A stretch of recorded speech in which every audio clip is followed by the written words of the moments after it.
पहिल्यांदा तुम्हाला खरं तर म्हणजे बालदिनाच्या शुभेच्छा. अरे हो सगळ्यांनाच बालदिनाच्या शुभेच्छा. हां, तुला विशेष शुभेच्छा. मला बाल नाही येत म्हणून मला माहिती होतं तू हेच बोलणार आहेस. जसं आता झालं की हे तिघं नाही आहेत ना, ठीक आहे, एपिसोड होणार, शूटिंग कॅन्सल नाही होणार. सो हे 5 जण आलेत, 5 जणांवरती आपण पूर्ण एपिसोड करूया. मला पहिल्यांदा आईला दे धमालचं रियुनियन आहे, राऊंड टेबल आहे, मजा येणार आहे. आणि मग मला असं झालं की काहीच आठवत नाहीये कारण फक्त धमाल करायचं.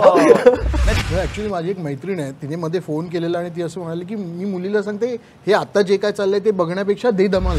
लहान मुलांना सांगितलं जायचं स्पॉट म्हणून हा नाही हाक मारायची, स्पॉट दादा म्हणायचं. ते मोठे आहेत ना, ते पण काम करतायत, हे सांगावं नाही लागलं कधी. पण स्पॉट म्हणून हाक मारली तर विद्यार्थी कधी ओरडल्या पण नाहीत. हे मोठा आहे ना तो, दादा म्हण.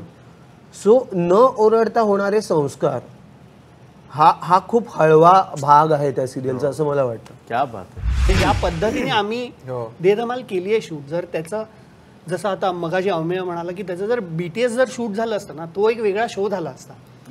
कारण म्हणजे आय एम प्रिटी शुअर त्याच्या सध्याच्या चॅनलपेक्षा जास्त व्ह्यूज BTS ला आले असते. 64 रिटेक दिले होते.